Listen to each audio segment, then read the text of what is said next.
sangat berterima kasih karena sampai saat ini ASBS khususnya panitia seminar tahunan ini masih memberikan kepercayaan kepada saya untuk ambil bagian di dalam menyampaikan materi, dan tidak seperti staf yang bebas memilih. Saya dipilihkan, dan yang dipercayakan kepada saya pada seminar kali ini adalah topik tentang hukum, pelanggaran, dan penghakiman. Ini agak mengerikan, ya. Mudah-mudahan bisa membuat saudara tetap stay awake, ya.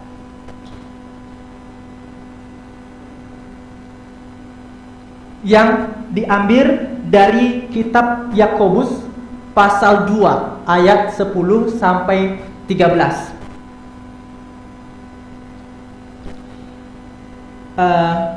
Supaya kita punya gambaran bersama tentang topik ini, kita akan baca keseluruhan ayatnya. Saya mulai dari ayat 10. Sebab barang siapa menuruti seluruh hukum itu, tetapi mengabaikan satu bagian daripadanya, ia bersalah terhadap seluruhnya. Sebab ia yang mengatakan jangan berzina, ia mengatakan juga jangan membunuh. Jadi jika kamu tidak berzina tetapi membunuh, maka kamu menjadi pelanggar hukum juga. Berkatalah dan berlakulah seperti orang-orang yang akan dihakimi oleh hukum yang memerdekakan orang. Sebab penghakiman yang tak berbelas kasihan akan berlaku atas orang yang tak berbelas kasihan, tetapi belas kasihan akan menang atas penghakiman. Saudara-saudara sekalian, pembahasan keenam poin ini bukan dari pengertian sekulernya seperti hukum dan pengadilan yang dimiliki oleh negara kita, bukan dari sudut pandang itu, tetapi yang ada hubungannya dengan sistem iman dan pandangan orang Kristen pada umumnya tentang hal-hal ini, yaitu hukum, pelanggaran, dan penghakiman. Kita ke poin pertama dan kedua. Ada hukum menurut manusia dan ada hukum menurut Allah. Hukum menurut manusia, saudara-saudara, merupakan aturan turun-temurun di dalam agama tentunya. Aturan turun-temurun. Kita biasa melihat di sekitar kita bagaimana orang melakukan berbagai aktivitas rohani bukan karena ada alasan yang kuat di dalam Alkitab, tetapi semata-mata karena sudah biasa dilakukan di dalam gereja Tuhan. Jadi aturan atau kebiasaan turun-temurun itu dianggap sebagai hukum dari sudut pandang manusia. Hal ini bisa kita lihat kadang-kadang ketika berbicara tentang prospek, ketika sedang mengajar, ketika membahas satu topik tentang Natal misalnya, tentang hal lain, maka jawaban yang akan kita peroleh setelah terjepit, ya, setelah mereka terjepit tidak adanya alasan yang masuk akal di dalam Alkitab, maka akan mereka akan lari ke aturan turun-temurun seperti ini. Inilah sebabnya Yesus memperingati di dalam Markus pasal 7 ayat 7 bahwa orang yang seperti itu percuma beribadah kepada Tuhan. Orang yang seperti apa? Orang yang melakukan kegiatan ibadahnya, kegiatan rohaninya berdasarkan hal yang diturunkan secara turun-temurun. Orang seperti ini di dalam Yakobus pasal 2 ayat 10 dikatakan sebagai orang yang mengabaikan salah satu dari 10 hukum. Bagaimana menurut Allah? Menurut Allah atau yang akan dikenal oleh Allah bahwa aturan yang menjadi hukum itu oleh nenek moyang, tetapi aturan yang berasal dari Allah. Hanya itu yang menjadi hukum. Kemudian hukum juga menurut manusia ditujukan kepada semua perintah di dalam Alkitab. Itulah sebabnya kita kadang melihat orang dengan ketaatan yang aneh-aneh. Saya sebut dengan ketaatan yang aneh-aneh karena biasanya ada yang mandi 7 kali di Sungai Yordan seperti Naaman diperintahkan oleh Elisa di dalam kitab 2 Raja-Raja. Ada yang memikul salibnya, rame-rame memikul salib. Ada yang bersikukuh untuk memberikan perpuluhan setiap waktunya, setiap minggunya, setiap bulannya, atau setiap tahunnya. Aneh-aneh. Kenapa? Ini semua terjadi karena kesalahpahaman tentang apa yang dimaksud dengan hukum. Mereka menganggap bahwa yang dimaksud dari hukum adalah semua perintah yang terdapat di dalam Alkitab. Tetapi bagi Allah, yang menjadi hukum hanya aturan yang masih berlaku. Hanya aturan yang masih berlaku. Kita sudah biasa mendengarkan ini dalam kelas-kelas Alkitab, bahwa tidak semua perintah yang terdapat di dalam Alkitab ditujukan kepada kita atau ditujukan kepada semua orang. Atau kalaupun perintah itu ditujukan kepada semua orang, belum tentu hukum tersebut masih mengikat sampai saat ini. Itu yang harus dimengerti tentang itu. Kemudian hal lain, manusia berpikir bahwa hukum itu pilihan, sedangkan Allah mengatakan hukum itu bukan pilihan. Saya baca sekali lagi pasal 2 ayat 10. Sebab barang siapa menuruti seluruh hukum itu tetapi mengabaikan satu bagian, saudara-saudara, melakukan 9, maka itu adalah tindakan memilih dari sekian banyak hukum, ya, memilih hal-hal yang disukai saya. Menurut manusia, hukum Tuhan itu seperti itu, pilihan. Mana yang kita suka, kita lakukan. Mana yang tidak kita suka, kita buang atau kita abaikan. Tapi di mata Allah, saudara-saudara, bukan. Di dalam Roma pasal 10 ayat 2 dan 3, Paulus memberikan satu nasihat yang sangat kuat dengan mengatakan bahwa dia berani memberi kesaksian kepada orang-orang yang sedang dibicarakannya bahwa mereka memang sungguh-sungguh giat untuk Allah. Ya, mereka sungguh-sungguh giat untuk Allah. Kalau disuruh istilahnya motong kuping, berani itu kupingnya dipotong. Kalau ada yang bilang saya potong lehernya untuk Allah, berani itu ngasih jarinya 2. Saya nggak tahu kalau 3 ya, tapi kalau 2 saya rasa berani. Tetapi kata Paulus, itu semua mereka lakukan tanpa pemahaman yang benar. Kenapa tanpa pemahaman yang benar? Sebab mereka memilihkan kebenaran itu bagi diri mereka sendiri. Jadi mereka yang mengatur atau manusia yang mengatur apa yang benar di mata Allah. Kita sering menemukan itu di dalam jemaat, atau ketika berkunjung mengunjungi saudara-saudara seiman kita yang lain yang tidak aktif misalnya, seakan-akan mereka itu yang menentukan apa yang diterima oleh Allah dan bukan mencari apa yang diinginkan oleh Allah. Jadi mereka sudah menganggap ini loh yang disukai oleh Allah, bukan ini. Tapi Paulus mengatakan itu adalah tindakan mendirikan kebenaran bagi kita sendiri. Masih semangat?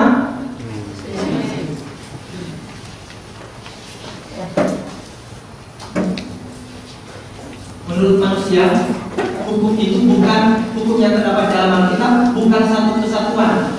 Tetapi bagi Allah, hukum itu merupakan suatu kesatuan dari satu otoritas. Yang saya maksud, saudara-saudara, ini ada hubungannya dengan kepercayaan orang Yahudi yang berpikir bahwa hukum itu misah, sehingga jika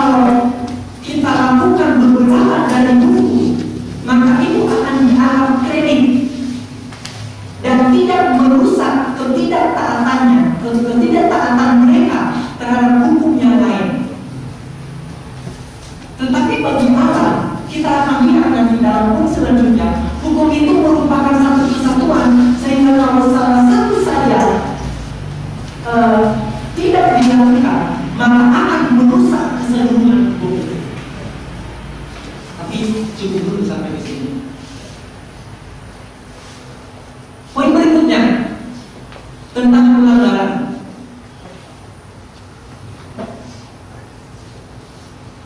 Menurut manusia dan menurut Allah, bagaimana pelanggaran itu? Saya potong sedikit. Yang saya sampaikan di sini beda dengan yang saya tulis di makalah, sehingga mendengarkan ceramah dan membeli bukunya adalah dua hal yang berbeda. Dua hal yang berbeda, tidak sama, beda. Coba lihatlah yang berbeda.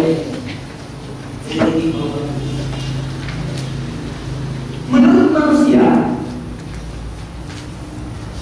pelanggaran itu ditutupi oleh ketaatan pada sebagian besar hukum.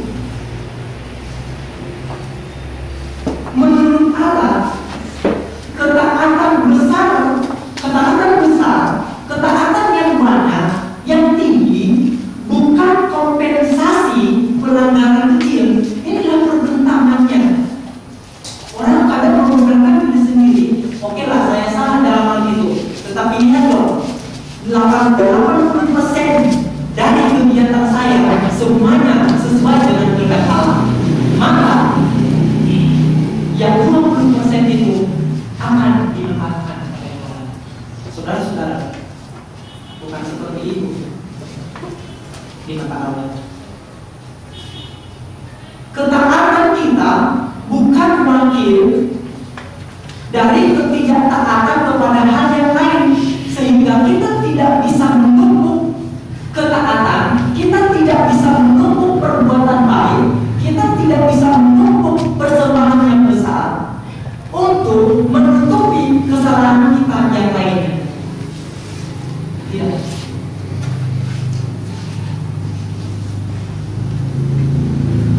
Tetapi anehnya, banyak anggota jemaat, banyak orang Kristen, harus kita akui, yang berpikir bahwa ketaatannya setiap hari Minggu, keaktifannya di dalam mengikuti berbagai kegiatan jemaat itu merupakan modal yang sangat besar dalam kehidupannya sebagai orang Kristen, sehingga kesalahan-kesalahan kecil lainnya itu bisa dilupakan oleh Tuhan.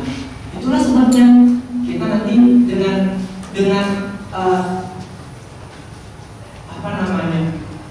sering sekali kita mendengarkan teman dengan bangganya bercerita dengan diri sendiri terus menerus, sehingga semuanya bagi pendengar yang ada itu adalah tindakan meninggikan diri. Kenapa? Karena orang tersebut berpikir bahwa itu tidak salah, ya, kehidupan yang benar itu yang dipikirkan. Biasanya kalau ketemu dengan orang yang sama, yang saya bercerita tentang diri saya sendiri, kemudian saudara Harun bercerita tentang diri sendiri, itu tidak nyambung biasanya. Tetapi sama-sama asik, dua-duanya asik. Padahal kalau kita bilang bicaranya tidak nyambung. Kenapa asik? Karena saya menceritakan yang berhubungan dengan diri saya, saudara Harun menceritakan tentang hal-hal yang berhubungan dengan dirinya. Saudara-saudara sekalian, di dalam banyak berkata, di dalam banyak mengumbar hal tentang diri kita seperti itu, kita meninggikan diri dan kita sudah terjerumus ke dalam dosa yang dianggap orang kecil.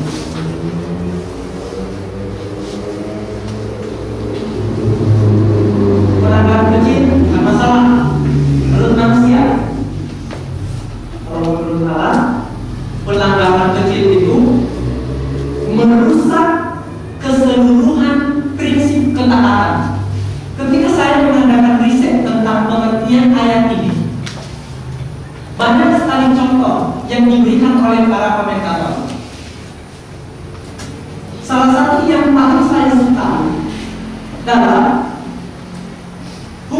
itu tidak seperti tiang-tiang bangunan yang kalau kita cabut salah satu dari sekian banyak tiang, rumah itu tetap kokoh. Para komentator mengatakan hukum Tuhan bukan seperti itu, yang kalau kita abaikan salah satunya, maka kehidupan kita sebagai orang Kristen tetap sempurna asalkan kita masih memelihara bagian besar dari hukum itu. Bukan seperti itu hukum Tuhan, saudara-saudara. Yang dibicarakan sebenarnya hukum sini. Hukum Tuhan justru seperti mata rantai. Jika satu saja diambil dari rantai itu, maka keseluruhan rantai itu akan putus. Kalau salah satu dari tiang rumah ini diambil ke gedung ini, dipatahkan, tetap kokoh gedung ini, jangan tetap kokoh. Tetapi kalau rantai itu pasti putus, kecuali disambung lagi, tapi yang putus. Itulah hukum Tuhan. Itu gambaran melakukan 9 dari 10 hukum. Itu gambarannya. Ada yang mengatakan yang membuat gambarannya seperti pagar. Kalau di dalam pagar besar ada 100-an anak domba, ya, kalau bukan hidupnya ya, mungkin susah kayak hidup domba sebanyak itu, tapi mungkin anaknya masih bisa didapat ya.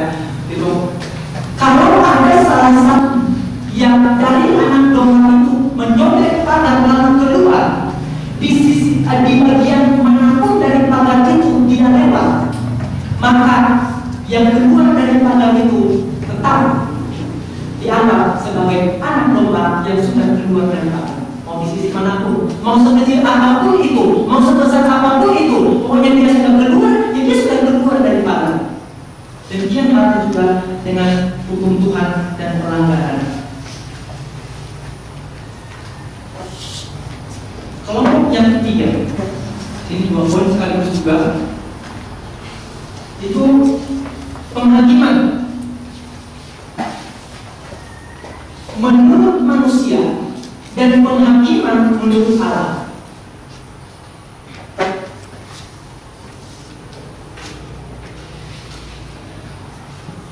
Manusia berkata penghakiman itu a piece of cake, ya, a piece of cake kecil. A piece of cake itu sepotong kue, seiris kue. Tapi itu merupakan ekspresi bahasa Inggris untuk kata kecil. Kalau di Indonesia mereka bisa melakukan kue kecil. Kalau di sana bukan small gitu kan, can you do that? Small, lah. Tapi a piece of cake salah satunya. Oke, nah kadang-kadang kalau ditanyakan tentang hari penghakiman kepada kita, mungkin memang kita tidak langsung mengatakan penghakiman itu kecil. Enggak, ada yang berani ya, apalagi orang Kristen yang taat. Tetapi dari tindakan kita sehari-hari terlihat bahwa kita itu sangat tidak peduli tentang hari penghakiman. Sangat tidak peduli. Banyak yang merasa akan bebas dari penghakiman. Ini terlihat dari tindakan banyak orang Kristen yang kadang membuat kita giling-giling kepala. Kok bisa ngomong itu? Kok bisa berbuat itu? Kok bisa pakai itu? Kok bisa ngomong itu sama saudara-saudara kita yang lain? Kok bisa ngomong itu kepada saya? Pernah nggak merasa seperti itu? Ada saudara seiman benar-benarnya dengan mantapnya bicara sekasar itu atau sedalam itu, padahal kita tahu itu bertentangan dengan kehendak Allah. Itu menunjukkan bahwa orang tersebut menganggap hari penghakiman itu sebagai hal yang kecil. Bagi Allah, hari penghakiman is a big deal. Itu bukan piece of cake, a big deal. Ya, masalah besar itu kalau menurut Tuhan. Sebab Tuhan akan mengatakan siapa kamu? Kok seenaknya ngomongnya seperti itu. Kemudian selanjutnya orang berpikir bahwa hanya perbuatan yang akan dipermasalahkan, yang akan dipertanyakan pada hari penghakiman. Masih semangat? Masih semangat? Masih. Nah, orang berpikir seperti itu. Wah, nanti yang dipertanyakan oleh Tuhan itu hanya perbuatan saya. Begitu. Sehingga Yang dijaga setiap hari adalah perbuatannya, dalam arti dia tidak merokok, dia tidak mencuri, dia tidak membunuh, itu kan? Nggak ada itu. Nggak ada di sini yang mencuri, ya. Nggak ada yang berani membunuh. Sebab itu salah. Kenapa? Karena kita fokus kepada perbuatan. Tetapi bagi anak saudara-saudara, perkataan dan pikiran tidak akan luput dari pengadilan. Tidak akan luput. Tapi banyak dari orang Kristen diperingatkan oleh Paulus yang berkata seenaknya, berpikir seenaknya, seakan-akan Tuhan tidak akan mendidik kita karena pikiran itu, Tuhan tidak akan mendidik kita karena perkataan itu. Ini terlihat di dalam ayat 12 yang Paulus mengatakan, berpikirlah, berkatalah dan berlakulah sebagai orang yang akan dihakimi. Maksudnya apa, saudara-saudara? Sebelum berkata, pikirkan dulu benar nggak yang akan dikatakan itu sesuai dengan hukum Allah nggak? Bertentangan nggak dengan hukum Allah? Itu kalau bertentangan jangan lanjutkan. Sebelum bertindak tanyakan dulu. Jangan seenaknya, jangan seenaknya, seakan-akan kita nanti akan dibiarkan begitu saja oleh Allah. Itu yang dimaksud di sini, saudara-saudara. Dan 1 Timotius pasal 4 ayat 12, Paulus mengatakan kepada Timotius, hendaklah engkau menjadi teladan dalam perkataan. Baru urutan yang kedua, dalam tingkah laku. Kebiasaan berbicara diikuti oleh Yesus, dibicarakan oleh Yesus dalam Matius pasal 12. Dikatakan bahwa pohon yang baik tidak, bunga yang tidak baik tidak mungkin datang dari pohon yang tidak baik. Yang menunjukkan kata-kata yang baik itu keluar dari orang dengan karakter baik. Dan kalau kata-kata kita tidak baik, maka itu menunjukkan bahwa kita yang adalah pohon yang menjadi sumber kata-kata itu, buah kita itu tidak baik juga. Orang dengan gampang dinilai dari perkataannya. Sekuat apa imannya, seberani apa dia, sekokoh apa keyakinannya, sebagus apa moralnya, dapat dilihat juga dari kata-katanya. Saudara-saudara, tentang hari perhatian, manusia mengatakan God knows me well. Tuhan mengenal saya dengan baik. Tuhan cukup mengenal saya. Jadi dia pasti akan beri diskon, gitu kan? Dia akan beri diskon. Kira saya hari ini tidak bisa datang, hari ini saya silam, tidak bisa datang ke gereja. Gak apa-apa, selama ini, selama 2 tahun terakhir ini saya aktif ke gereja. God knows it, gitu kan? Tuhan tahu. Tetapi Tuhan berpikir, nah dia yang ngomong, saya tidak kenal kamu. Yesus sendiri yang mengatakan itu. I don't know you. Di dalam Matius, Tuhan nanti akan mengatakan itu. I don't know you. Saya tidak tahu siapa kamu. Gitu. Oh, so kenal. Padahal dari kehidupan sehari-harinya yang selalu tercermin adalah tindakan yang tidak sesuai dengan kehendak Tuhan.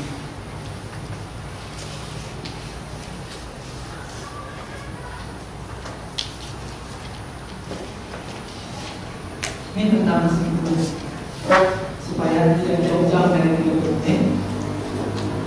Saudara-saudara sekalian, pada akhirnya nanti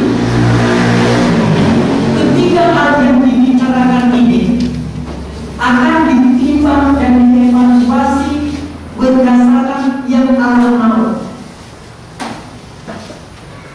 Apa hukum itu, apa pelanggaran itu, apa penghakiman itu akan diuji semuanya berdasarkan yang Allah mau.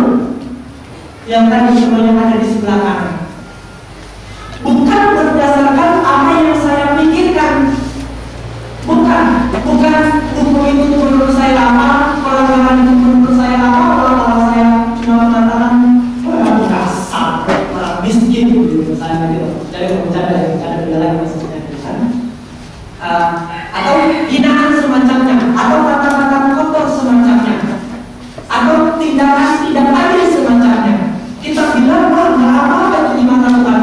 Kita tidak akan diadili berdasarkan apa yang kita pikirkan, saudara-saudaraku, tetapi akan diadili berdasarkan apa yang telah mau.